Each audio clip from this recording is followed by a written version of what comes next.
Stanford University. We just want to say something before we say something. So I just want to say it's really, really wonderful to be here at Stanford. And Scotty, thank you for your very warm welcome.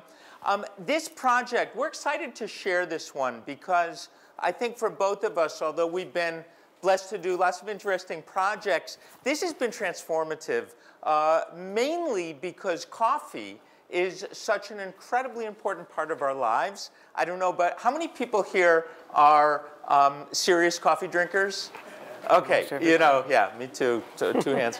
And, but you'll see the story we're going to be telling is not only about interfaith harmony and Uganda and one man's vision and music as education, but it's very much about how coffee gets to us from places very far away with people who put tremendous love and care into this product. So I'll turn over to Richard, and that's what I'd say. Thank you. I was going to say that I was at that Jeff's been at Tufts longer than I've been alive, but you sort of spoiled that as a chance to add that. But for us, we're really happy to share this because this has been primarily a labor of love for us. And if any of you have done any work in Africa or the developing world, one of the things that we learned very quickly is that it's very difficult to just go in, see something important, give them a little assistance, and then back away and escape from it. It's actually become a major component of our lives. We're in touch with these people continually. Their needs, as soon as they are met, are soon elevated again, and we find new things that we have to reach out to help them with. So again, welcome. We're going to do share some music and photos and video, and then we'll have time for questions. Scotty, were you able to get the house lights off? Was that possible?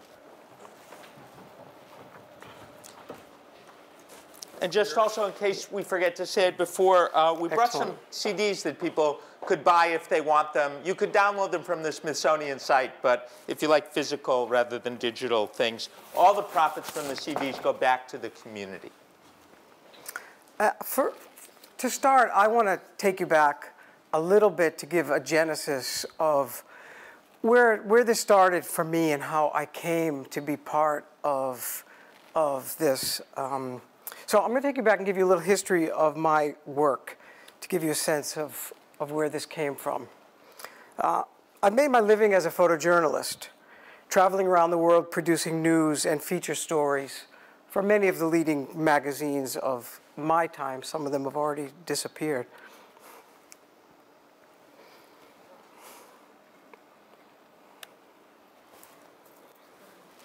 And I was lucky to cover a lot of important news stories and occasionally to help pay the bills. I was also a paparazzi or heard shouts of media slime sent in my direction, but I wore all my titles and hats proudly.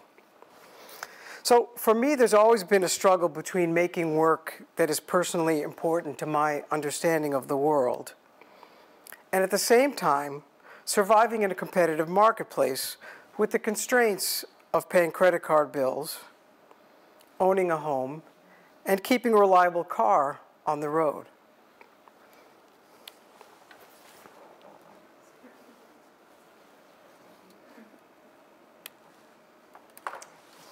Start showing. It's fine. I knew that my photographs were narrative, and that when they succeeded, they told little stories.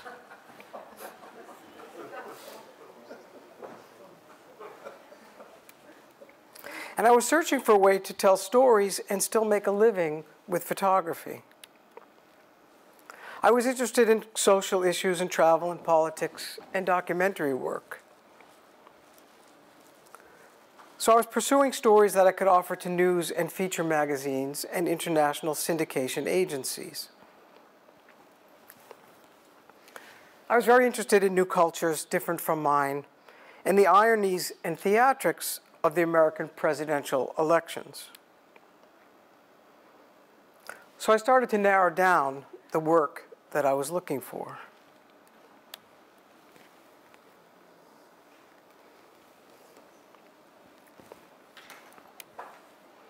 This led me to several years of work in American political campaigns, starting with President Bush.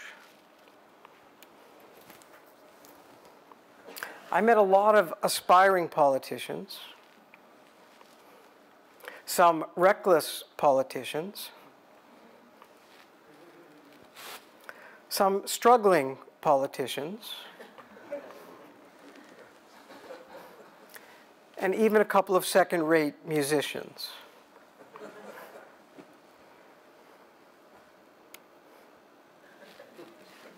One of whom did eventually carry his saxophone to the White House. And I was lucky to be invited by President and Mrs. Clinton to some of the more historic moments that took place during the administration. But after spending a bit too much time in politics, I was growing cynical, and I escaped into a more serene kind of jungle, a natural one in Africa.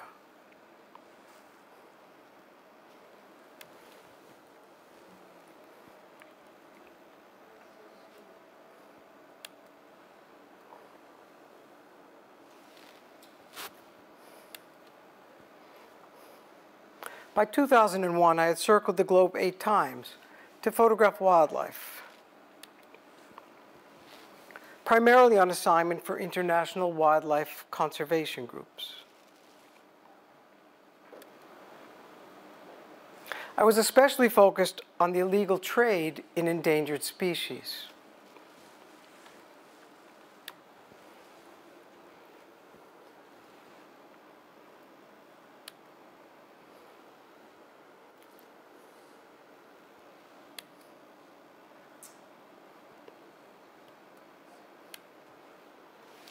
Particularly African elephants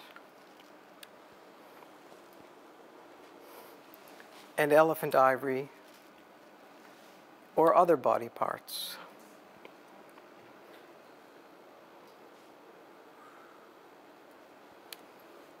I spent time in Uganda to make a book about the extremely endangered mountain gorillas in Bwindi National Park.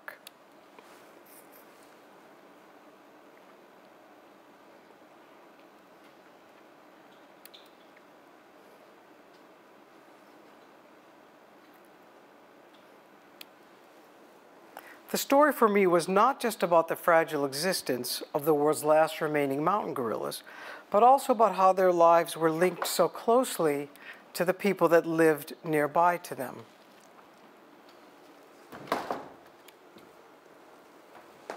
I'd heard a fascinating story from an anthropology graduate student from Boston University that there was a practicing, observant Jewish community living in northern Uganda. So I took a detour and went to find them. So when my good friend and a photographer extraordinaire, Richard, came back from Africa, he called me and said, "Jeff, you have to hear this. I need an ethnomusicologist on this project. Let's go to Africa." Now, I had just finished a book about music and identity on suburban Jews in Boston, where I slept in a bed and didn't have to worry about malaria, middle-aged Jewish guy.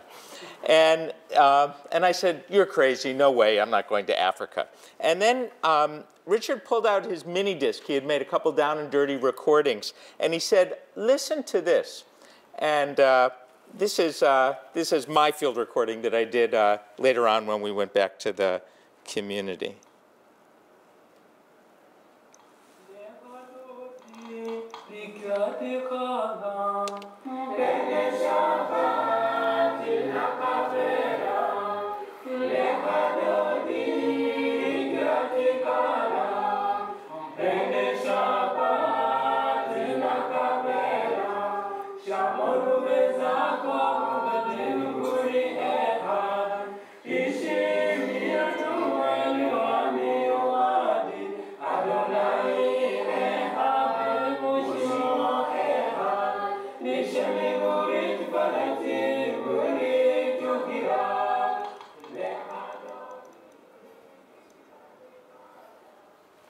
You were just listening to Lecha Dodi, sung by the Abiudaya Jews in Uganda.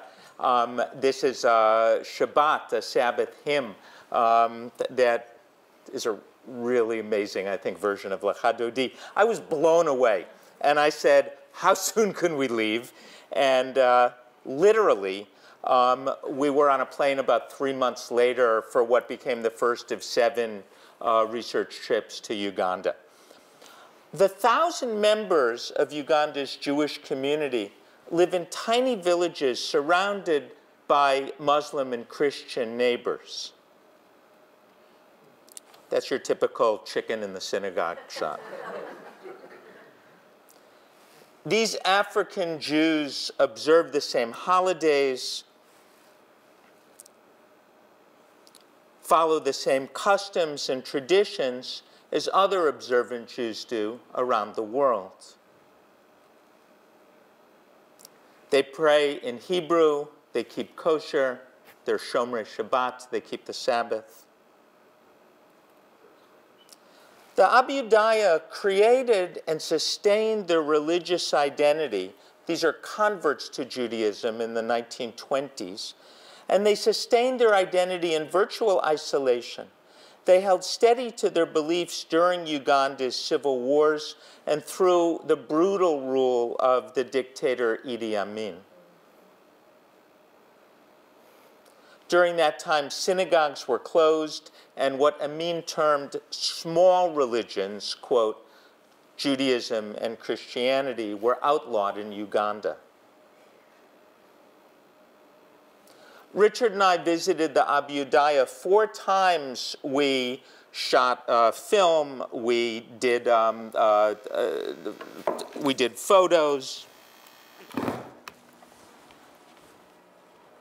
and made recordings, and we published this book, Abiudaya, the Jews of Uganda.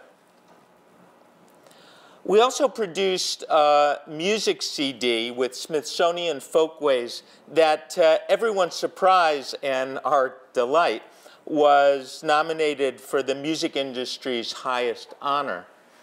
It received a Grammy nomination for Best Traditional World Album.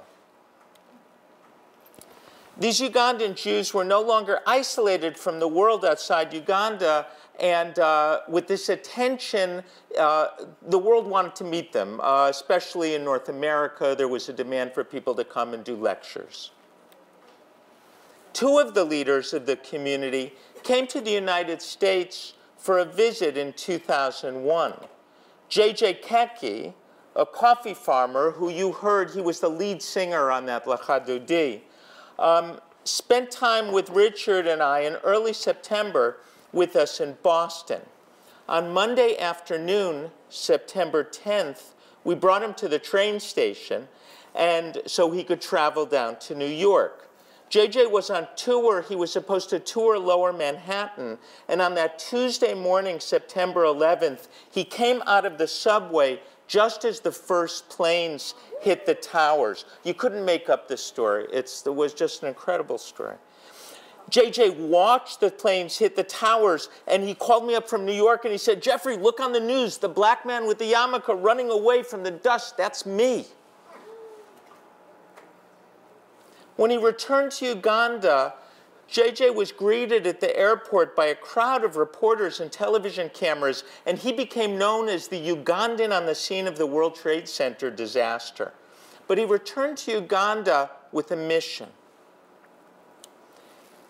He reasoned that he had almost died from a result of religious intolerance and hatred based on religion.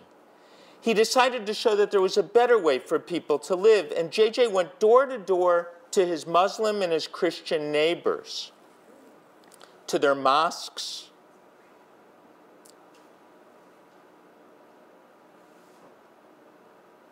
he visited churches, and he asked if they would come together to form Uganda's first interfaith fair trade coffee cooperative.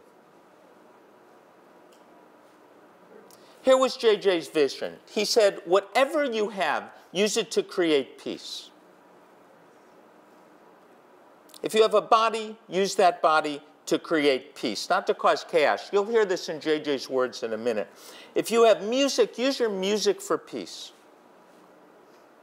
He said, what do we have? We have coffee. We'll use coffee to teach peace to the world.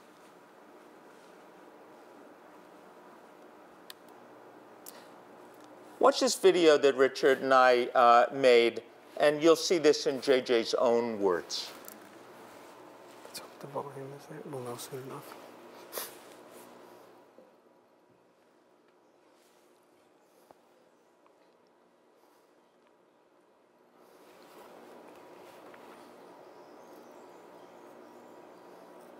My name is JJ. I am now 48 years. I'm a coffee farmer.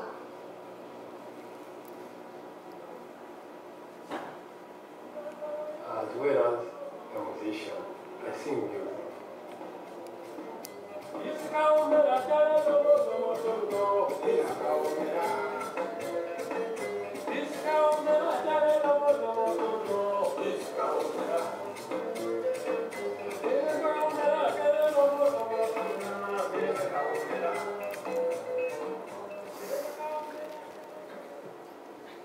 I was right there at the World Trade Center where on September 11th, and I was near a victim because at the same time I wanted to tour the World Trade Center was the very time those people had planned to bomb it.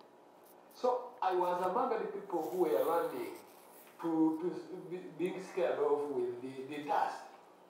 That's when the time we learned that it were terrorists. And these terrorists were connected with the religion. When I flashed back in Uganda, there should be, we should begin something. We have coffee. Maybe we make a co-op of Muslims.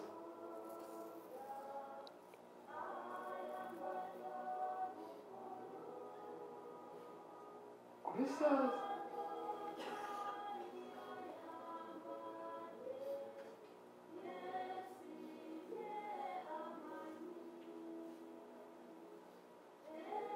And my religion, I'm Jewish.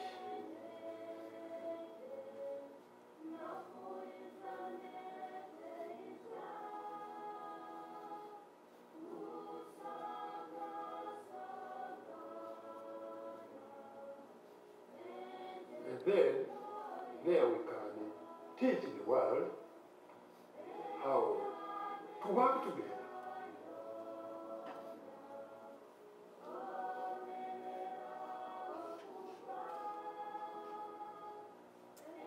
Peace, I've thought it will begin with simple people. From the ground here, it will grow.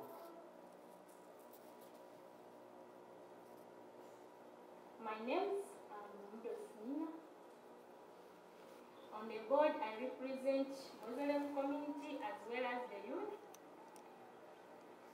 This was a brief with one man called JJ, telling us that I have a suggestion that maybe we can start planting coffee and we shall look the market for it.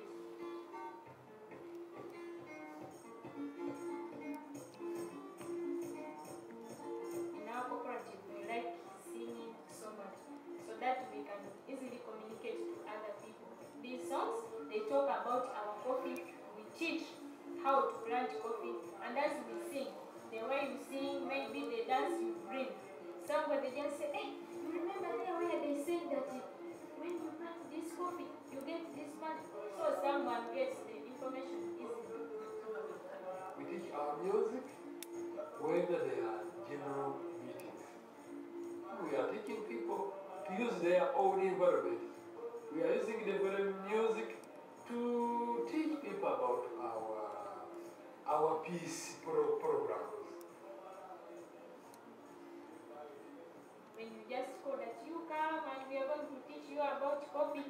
They say, ah, me, I will not go. But when they hear that there is music, they say, oh, the other people, they can dance. The other group can dance. Let's go. They come in big numbers.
We should compare the examples of coffee to bring peace, because this coffee is teaching us, although it is not talking, but it teaches us.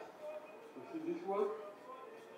2 beans in each coffee, which means it is friendly, it doesn't want to live alone. So, we are using the right crop.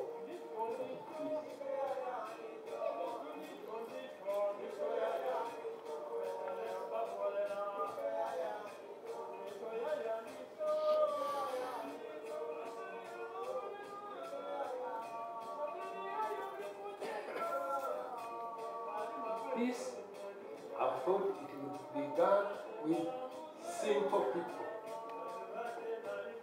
From the ground here, it will grow.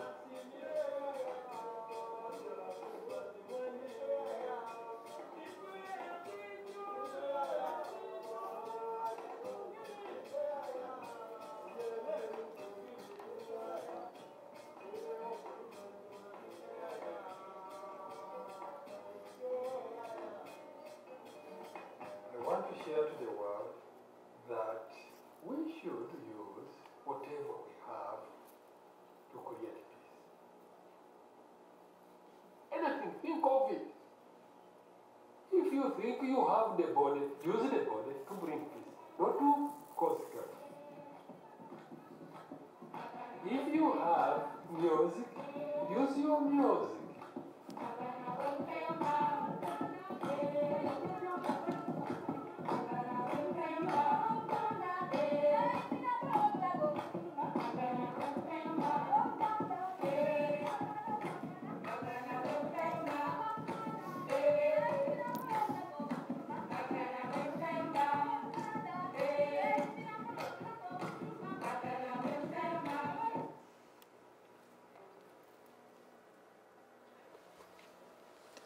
Today, over 1,200 families farm together in Peace Kawomera, Delicious Peace, the farming cooperative JJ started. The sign outside the office of Peace Kawomera, Delicious Peace, shows some symbols that are not often seen together. A Muslim crescent moon, a Jewish Star of David and menorah, and a Christian cross.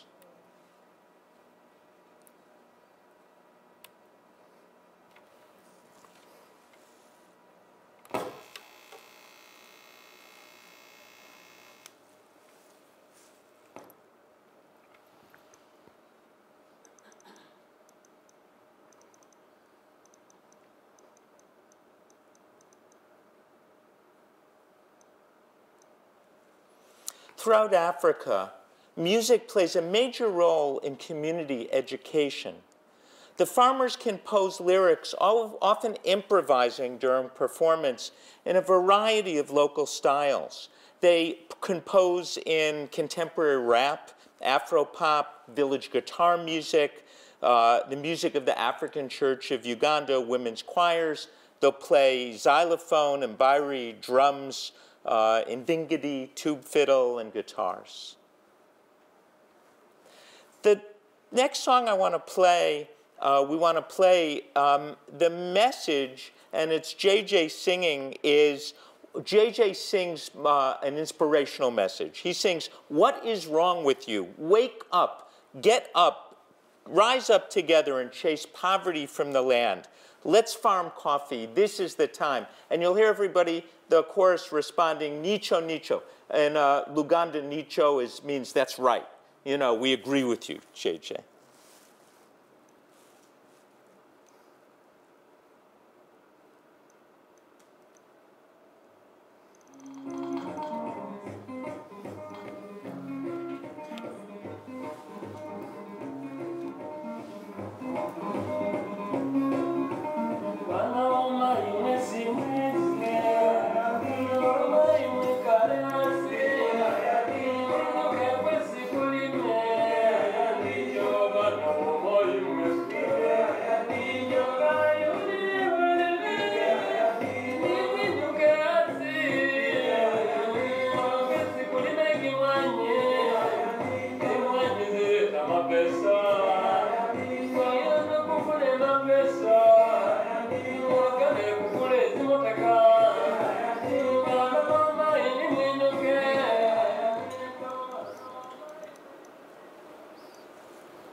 The next song we want to play is sung by the Balitwe Gomba chorus. The name of the chorus means "They Will Admire Us." Women's choirs play a very important educational role in the country. And here, in this song, which is called "The People of Uganda," the women basically teach a recent history of the country and the factors that led to economic difficulty.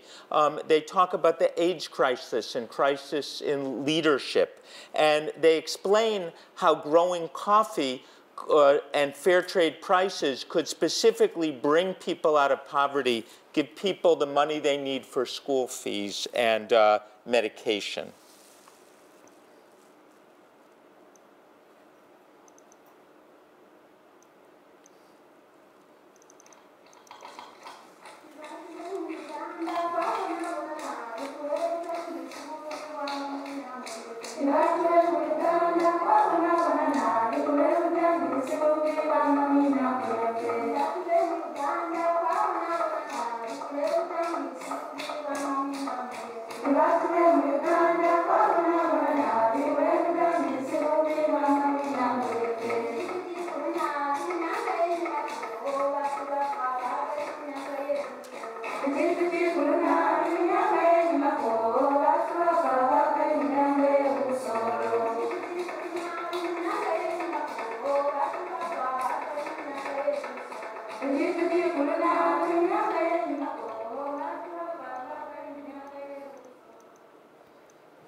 In Uganda, 1 out of every 8 people depend on coffee farming to give them enough money for food and clothes and school fees. In Mbale, on the steep slopes of the only hill in East Africa, Mount Elgon is where the best coffee is grown. Although people around the world pay big prices for fancy coffees in cafes and malls, the rural farmers realize a small part of that compensation. One only has to look around this university in the morning, or at night perhaps, and see students and faculty clutching cups of coffee to feel the extent to which coffee production is connected to our lives as consumers, consumers who are often disconnected from this process of production and its local socioeconomic implications. Most of us don't think about where our food comes from, or that it has traveled from a place so far away.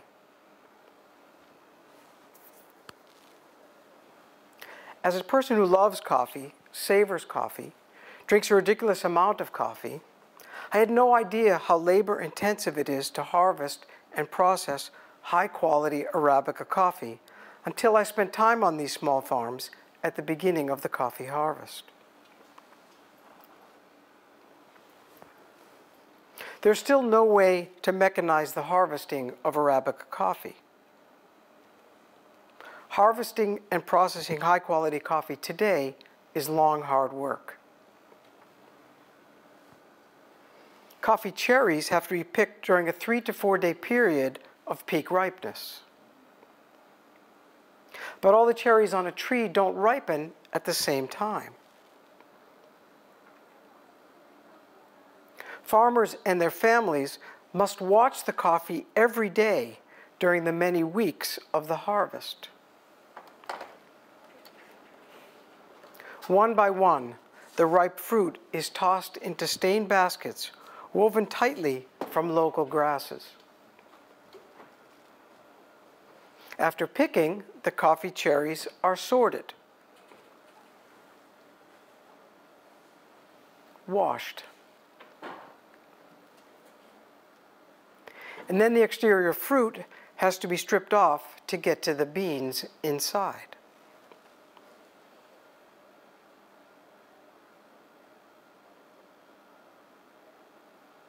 Then the beans are set out in the hot African sun to dry.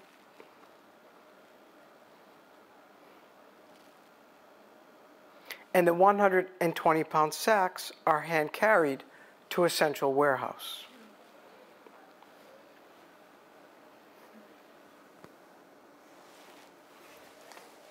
I want to talk a little bit about fair trade now. Fair trade coffee guarantees a farmer a fixed price for their crop. Recently, the price of fair trade was $1.26 per pound and $1.41 for organic coffee. Often that's as much as $1 more per pound than standard commercial prices going for coffee.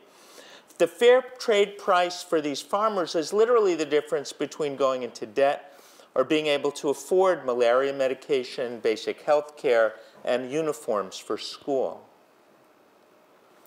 Fair trade is a regulated trademark, much like dolphin-free tuna, that indicates that a farmer has voluntarily chosen to join a profit-sharing cooperative that reinvests a portion of the profits in community development. Fair trade also assures that farmers use environmentally sustainable agricultural practices, that they abide by labor standards that includes equal rights for women, and very importantly, that these farmers could access credit through the cooperative when they need it. Now, we learned a lot on the ground working with the farmers. When the coffee market is high, the farmers don't feel the benefit of fair trade quite as much. But the coffee market is an incredibly volatile market, and when the coffee market drops, that's when fair trade ensures that the farmers will receive a living wage for their coffee. Lots of people don't know that coffee is the most popular fruit grown on Earth. Lots of people don't even realize that coffee is a fruit. But coffee is second only to oil, is the most valuable commodity traded internationally. Unroasted green coffee beans alone are a $100 billion a year industry. And it's estimated that 70% of the world's coffee is grown by small family farmers like the farmers that you're watching now.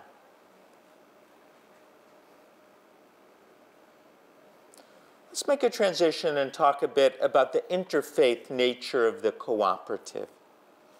To what extent is this interfaith cooperation working between Jews, Muslims, and Christians? We did a lot of work on this on the ground, and just talking to farmers and hearing their experience of working with these different religions that have a history of not getting along in Uganda. Organizationally, the leadership of the cooperative is religiously diverse. The chairman, J.J. Keki, is Jewish, while the secretary-manager is Muslim, and the treasurer of the cooperative is Christian. In Naminyoni, outside of the town of Mbale, surrounded by fields of coffee, we also observed that the boundaries of sacred space had become much more permeable. Members of all religious traditions were now welcomed into local churches, mosques, and synagogues, not with an eye towards people would proselytize them towards conversion, but with respect for the individuals who visited these places of worship. I spoke we were in the church in Naminyoni, and the chairman of the church observed, it's this cooperation, this unity that is bringing us peace in our region. After Friday prayers, I stood outside the Nkoma Mosque. In the film, you saw this with the children running alongside of this mosque. And I asked the question to the chairman of the local Muslim community. I said, you know, in other parts of the world, Jews, Muslims, Christians, people are killing one another. Why is this working here? How is it working?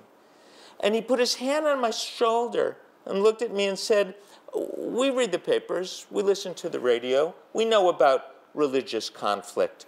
But you know, we're all children of the same God. And here we see little sense in fighting now.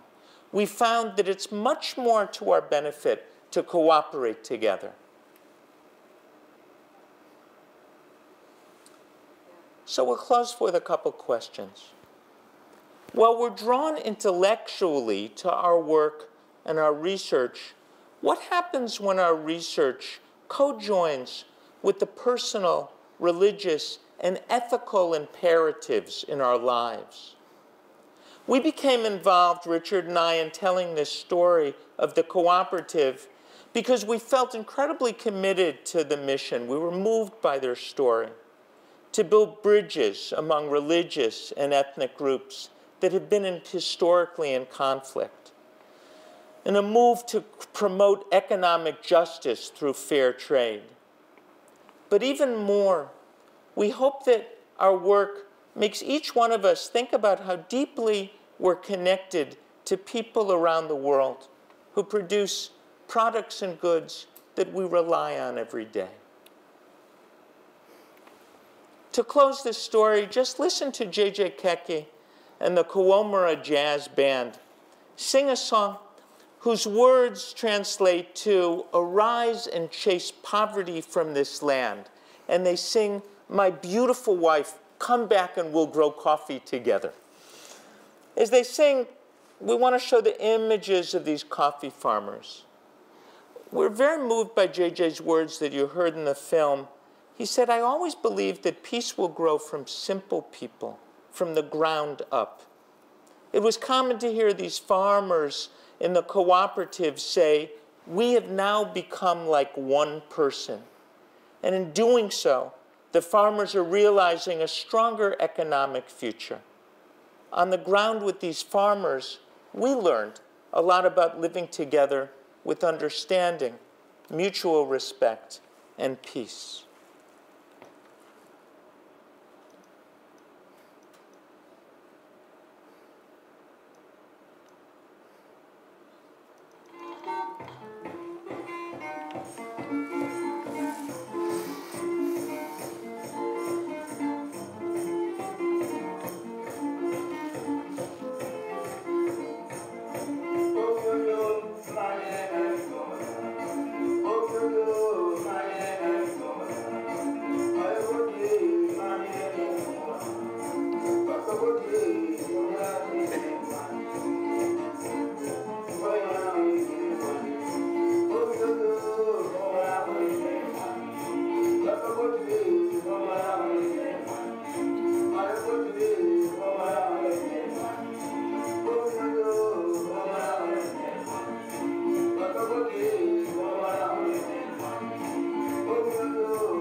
Thank you very much.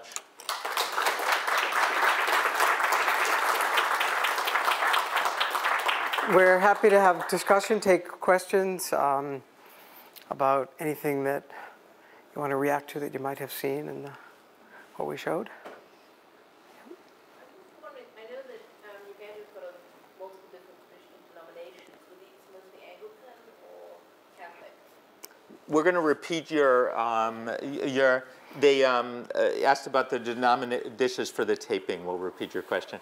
The denominations of Christians. They're pretty much split between Anglicans and Catholics, percentage-wise.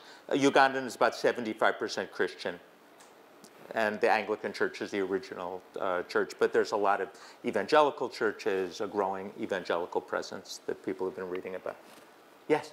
What are the problems in the areas around Uganda? For example, in Rwanda, just to the south, South Sudan to the north, tensions are ethnic, not religious so much. I wonder, are there ethnic tensions within Uganda that you observed at all there? The question is about ethnic tension. Yes, very much so. Very much so. In the area that we were in, Mbale, the Mbale region, it was much more peaceful than obviously in the north in Gulo or on the border, with the Congo.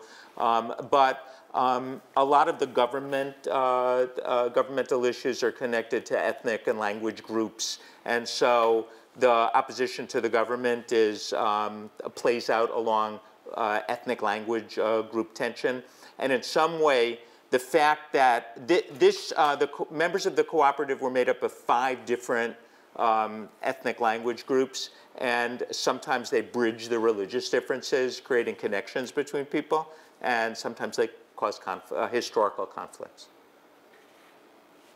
Yep. So, how did the group that became Jewish become Jewish? What happened? This is a whole other lecture that we do, and we can distill it. Yeah. How did the group become Jewish? Do you want to take it or should I? Yeah, I'll start, and you can fill in the gaps. There was a tribal leader named Semikakangulu, who in the late 1800s and the turn of the century had a great number of followers. He was the strongest chief in northeastern Uganda. And he had worked with the British. The British were working as colonizers in that area at that time. And he had given his trust and cooperative spirit and brought his people along to work together with the British. And as the story goes, we're picking this up from oral history of members of the community. He expected to be richly rewarded for his cooperation or collaboration with the British, and when it came time for his reward, it was not forthcoming. So he was very disillusioned and very angry with the British. Concurrent to that, he'd also been a very deeply spiritual and religious man, and the church had been very active in that area. And one of his reactions to the British was to react against the missionary Bible. And there's 2 versions of there's 2 conclusions to the story. He did go into seclusion. He went into a cave and he meditated for several days. And when he came out, he took the missionary Bible and he ripped it in half. And he kept the 5 books of Moses, and he said, to paraphrase his words again, which have been handed down many times, basically he said, the roots of the tree are what's meaningful for us and what we're going to focus on. We're not interested in the branches that grew out of it later. The other version of the story is that he was trying to find a great way to piss off the British, so he said, let's all become Jews.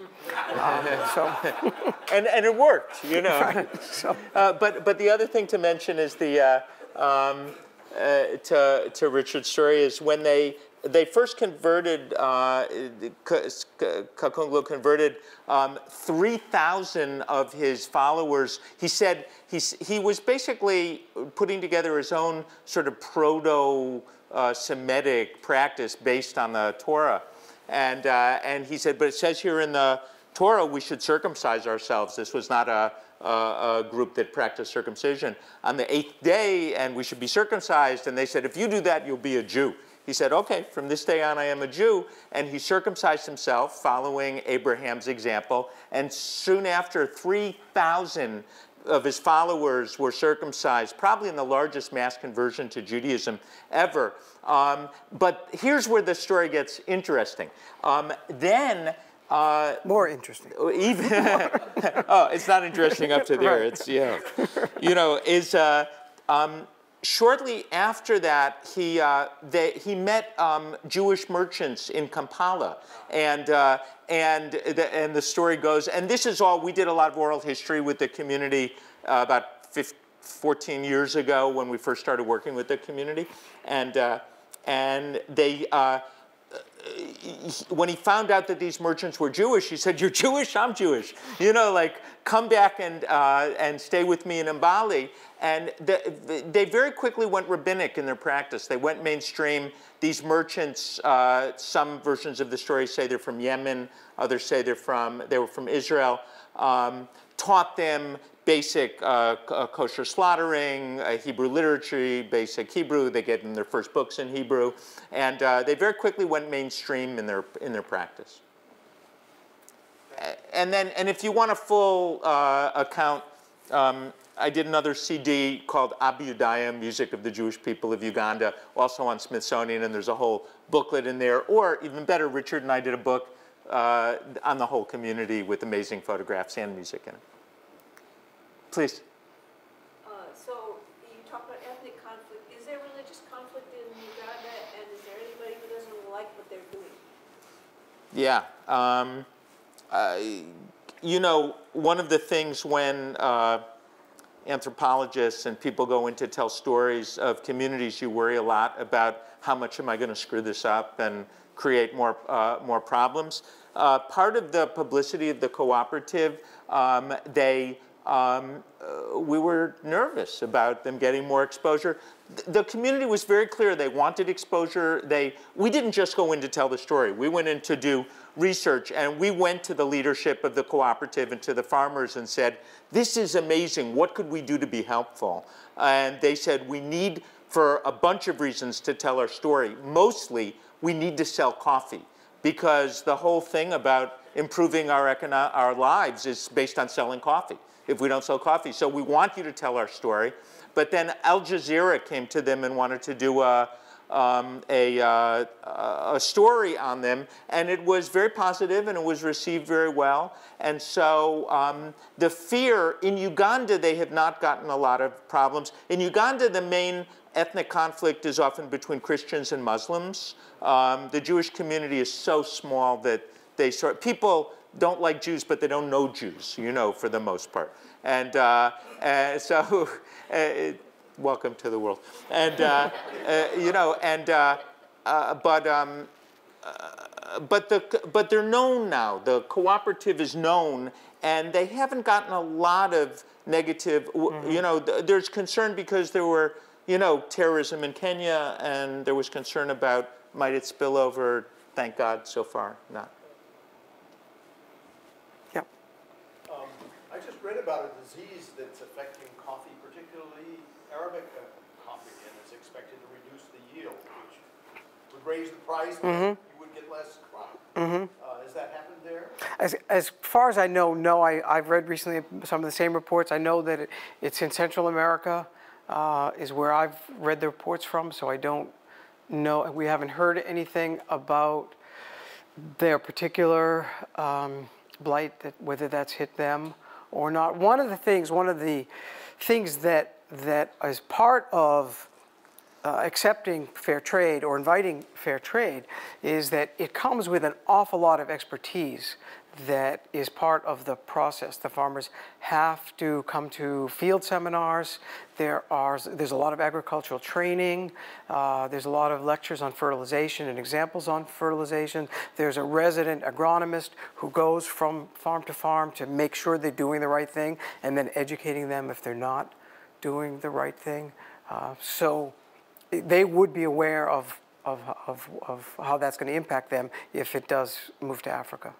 There was a mention of vanilla, which would be an alternative if you lost the crop. Yeah, one of the developments or growths or changes in when we first went, it was strictly a coffee cooperative. And there was some jealousy by those that didn't live at higher elevations. And these are brothers and sisters and cousins and family members that don't live at the higher elevation where these are all backyard gardens. So they need the shade and they need the coolness of the higher elevation.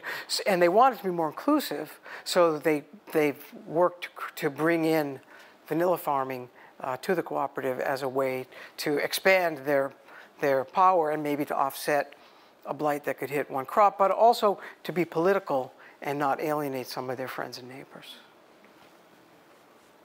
Please.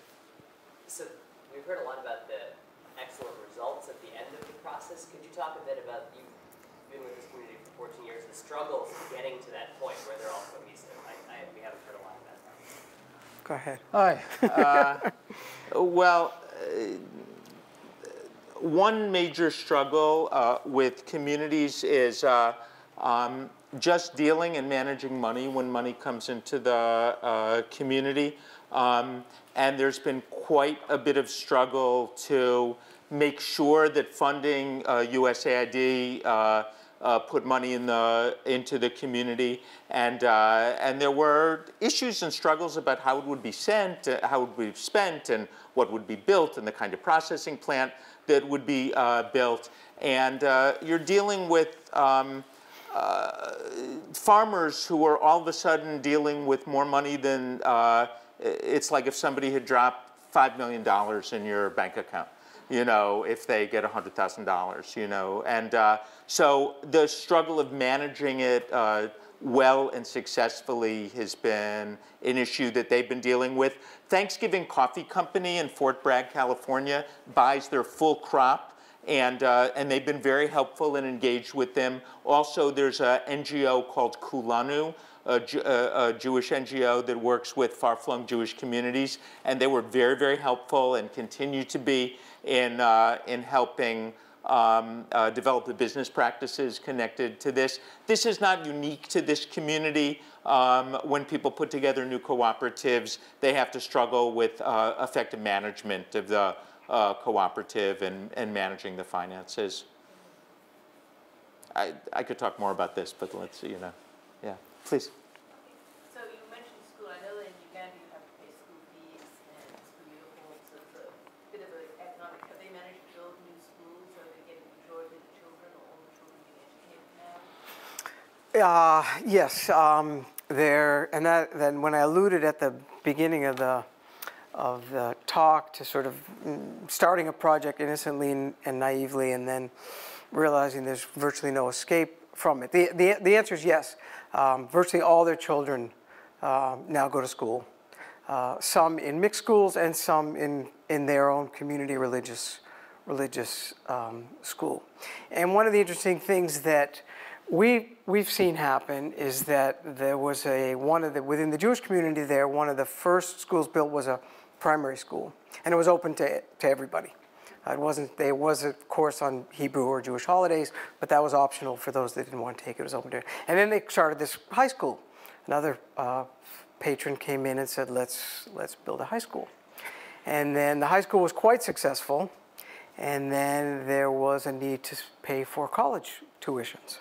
And Jeffrey and I have been very involved and through Tufts, doing a lot of fundraising to pay for the college educations of those students once they got out of high school.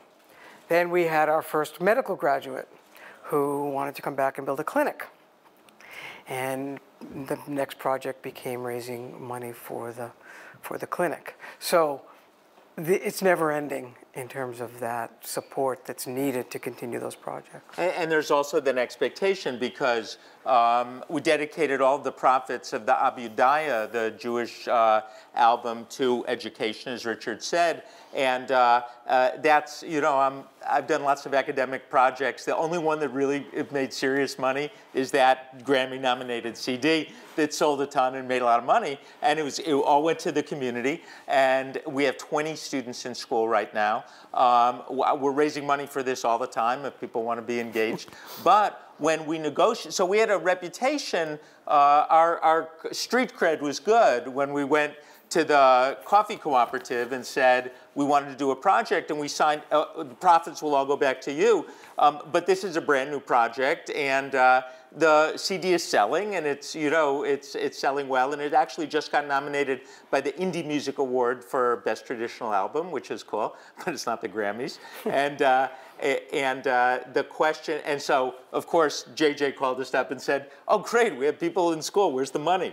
You know, and so we said, whoa, it's not, you know, like, it's not quite there yet, you know, like, but we're hoping to direct, it's written that all the money from the CD will go into the community. But the bigger thing is the more coffee they sell, the better it's going to be for the community. And so we hope that this project will increase their visibility. Just a note about the coffee, if people don't know, and the sort of educational thing about planting coffee.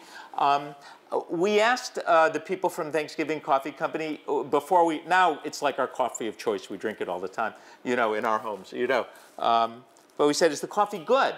And is it good coffee, you know? And Ben Corey Moran, who was the president of Thanksgiving Coffee Company, said, the coffee is extremely good, but it has the potential of being excellent, of outstanding. And what we're doing with the farmers is really working because it's the details of the production that will make it incredible coffee.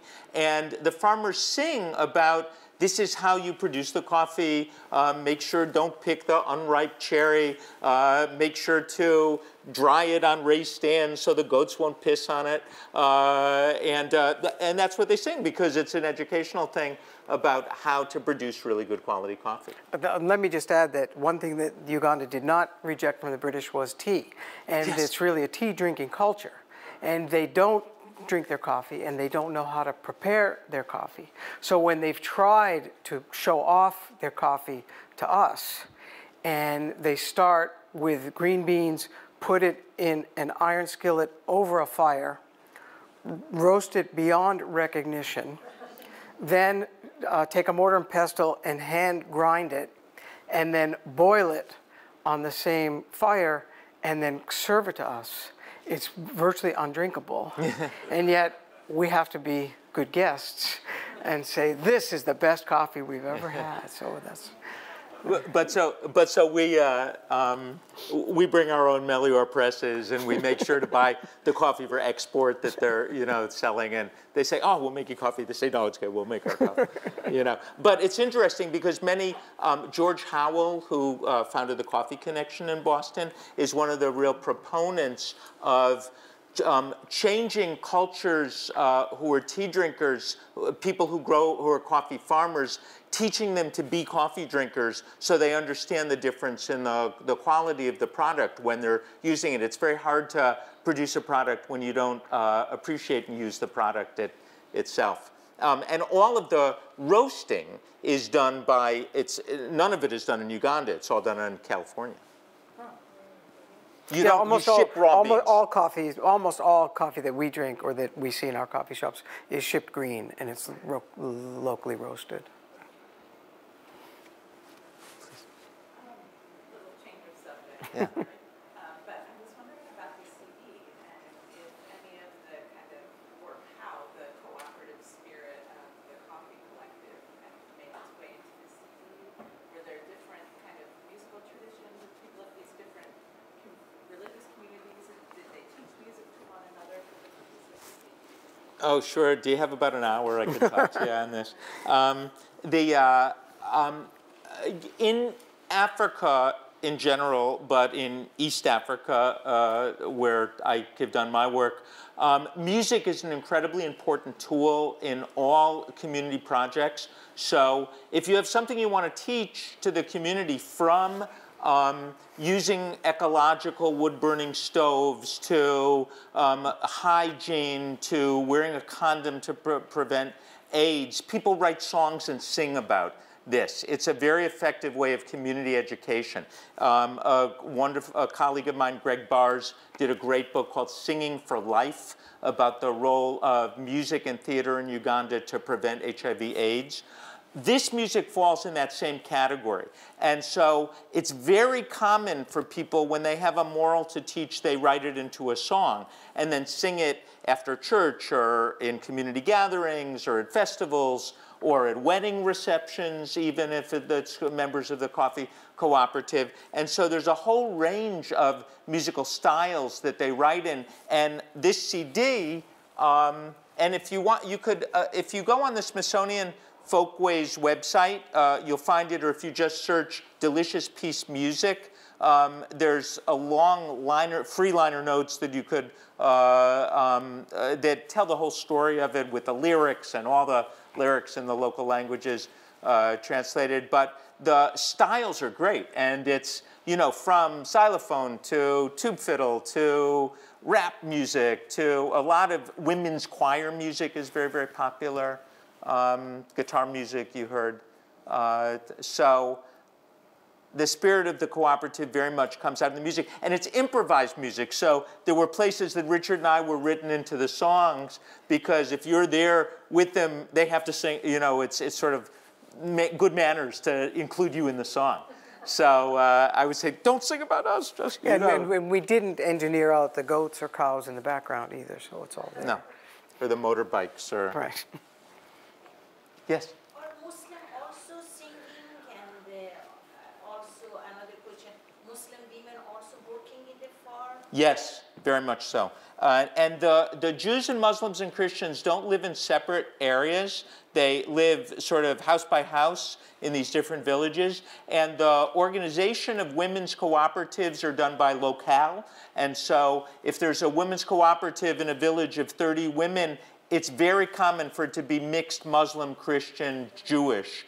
And the Muslim women sing. And the men, you know, at least in this area of Uganda, play guitar. JJ's band is mostly Muslim. He's Jewish, but the band members are mostly Muslim. The people playing the mbari, the xylophone, are, I'll just give you a quick little taste of just some quick sounds of different music here.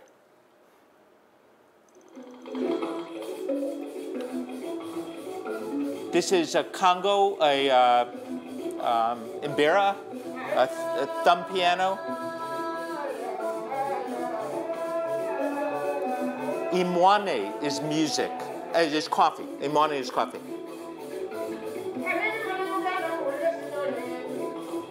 People of Uganda, I'm going to tell you a story. I'm going to sing about coffee, Imwane. In Uganda, people grow coffee.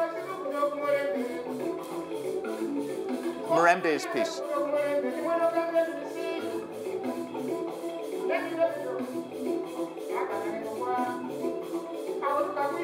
Just another flavor. That was a Muslim. That was a Muslim singer. The leader. The leader, Sabana Nabutu, was a Muslim singer, and they improvise as they're singing. Just another. Oh, here, listen to this. Salam alaikum, Ga'umolana. Okay.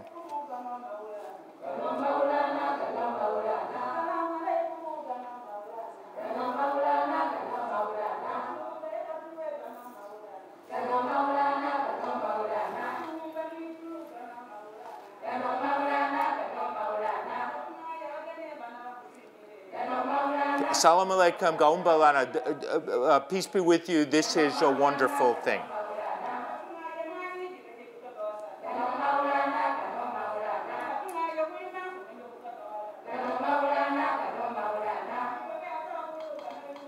Here's a very different musical texture. The tube fiddle that you saw the person in the video playing, and the shaker. These are the guys singing about Peace Kawomera. They're singing about the cooperative. They're literally teaching how to grow coffee.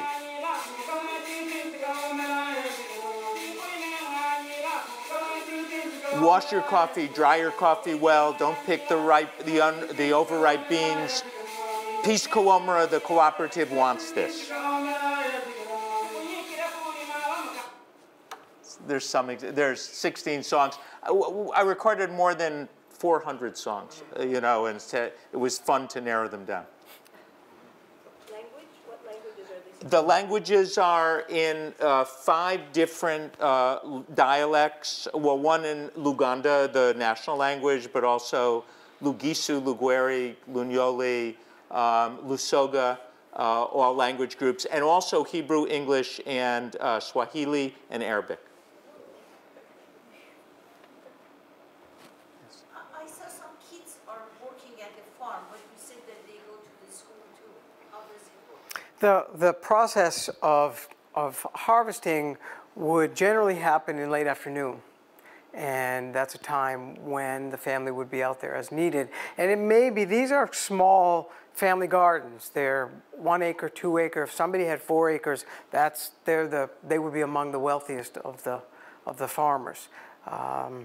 So this is, their volume is by numbers. So it may be that they're filling 3 baskets a day, and that's an hour or 90 minutes worth of work. And the reason, because the coffee harvest can be 8, 10, 11 weeks, they have to be out there for those half hour, 90 minutes every day. That's why it becomes the family business. And they have a lot of children, and the children are part of it. So it's not, some people say, oh, it's child labor. It's family farms. It's, you know, everybody's out there picking in the peak part of the harvest. Please. Could you talk a bit about how the requirements of the fair trade agreement have influenced sort of community values? And so I guess there was a question about like women working, and we saw that there was a woman board member, and that's part of the requirements. Does that change the views of the society, or was it pretty forward thinking to begin with, and they were like, oh, this is normal, we're just going to do this? It's changed it a lot, and one of the reasons that fair trade is common in the area, and these Peace Kawomera, well, it's the only interfaith cooperative. It's one of 8 or 9? Yeah, whatever. 8 or 9 fair trade certified fair trade cooperatives under an umbrella fair trade organization that gives them the official certification that ships from Mombasa to the States. You need a large overarching structure to do this, but it's a lot of community education to do things like making sure that women are in the, I mean, women play are disproportionate, much better than the United States, are represented in, you know, like in the government in Uganda and Rwanda for that matter. It's a real value now in the community, but to make sure that women are in leadership roles in the cooperative. But the issue of organic fertilizer is a big issue because you get considerably more money for organic certified coffee, and lots of farmers just want to use chemical fertilizer because it's more effective, but it's not as, you know, and you have to make sure that people don't sneak in and use chemical fertilizer. Other things like shade-grown coffee and protecting the local environment to, you know, really have to be negotiated with the farmers. And there's a lot of, it was very common when we were there to see educational sessions where the leadership of the cooperative comes into a small village, everyone is assembled, they meet for a couple hours, they do an educational session on this. The agronomist comes in and will give a lecture. The agronomist has a degree from Makerere University in the capital in Kampala. So it's a big shift to go to a fair trade cooperative. But the big thing is, these are subsistence farmers, and so it takes a lot of trust to grow coffee, because if you're growing beans and avocados and mango and you know you're going to eat. If you turn over your land to grow coffee and you're not guaranteed a good price, you could totally go bust if the market drops. And many fair trade cooperatives guarantee that the farmers will be able to sell their coffee like on a 3-year period or something, and that's incredibly helpful. How come the market's always dropping, but coffee prices are always going up? Well, I don't know that recently the market has not dropped as much as, recently meaning in the last 8 to 10 years. the biggest drop, and a lot of these farmers stopped growing coffee. A lot of these people, families, had coffee 12 or 15 years ago. The market crashed about 10 or 12 years ago, and they couldn't make any money. So then they started growing sugarcane or pineapple or cassava or something else, and then the market started to rebound about 8 or 10 years ago. And the first drop, it's been fairly stable since then. And as you say, because of this new blight, there are projections that the price could dramatically increase. But there was the World Bank invested heavily in Vietnam about, going about 15, 18 years ago. And one of the things they brought to Vietnam was Robusta coffee and enormous plantations of the cheaper, easier to grow. It's a very tall plant that can be harvested mechanically, and it's a much less valuable per pound crop, but by volume it can be much more productive.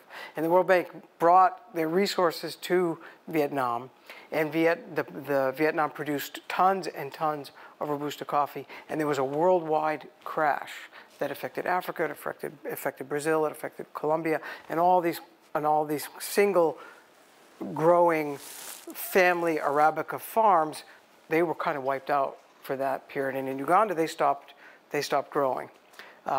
Then I think the market stabilized, but the demand started increasing, and the consumer demand for Arabica coffee has been growing enormously, as we all know. And most of these farmers had to wait. It may be 6 years, I'm fuzzy on that fact, but you don't grow coffee this year and get a crop next year. There's a long lead time to get to maturity of the plants. So one of the things that, by becoming part of fair trade, they were able to get that credit to sustain themselves during those first years when they're not able to sell their coffee. So I'm not so sure that the fluidity has been as dramatic in the last 6 or 8 years as it was prior to that. But just to underscore your question, just stop and think about this a little bit. Why is it that a grande latte, mocha latte at Starbucks costs how much? $4 or $5. How much? Four something. Yeah. I drink black coffee, but $4. Even with fair trade prices, farmers gets $1.61 for organic a pound. With a pound of coffee, you can make an awful lot of cups of coffee. So you have to just ask the question, who's getting the profits? Yeah. It's not the farmers. And let me just say, one of the things that I find so exciting about virtually all fair trade products is they're all so small comparatively, and they're also local, that almost every fair trade product that you buy has a website that actually takes you to that place. If you go to Thanksgiving Coffee, they're selling Ugandan coffee, they're selling Rwandan coffee, they're selling Nicaraguan, Peruvian, and you can see the people from that village. And they're not alone. There's 40, 60, 80 companies like Thanksgiving that sell single source coffee. And you can buy a bag of coffee and say, oh, I can see the school that's building in Nicaragua. Same thing with vanilla, same thing with cotton, cocoa, some other products. And there's very few instances. Maybe in California you have it more with your farmers markets. We're Massachusetts, where we're a little more removed from our food source. You might know where your almonds and pistachios come from. But it is one of the few instances where you can get that connection, and it may cost you $1 or $2 more, but it's certainly worth it to me. Thank you so much.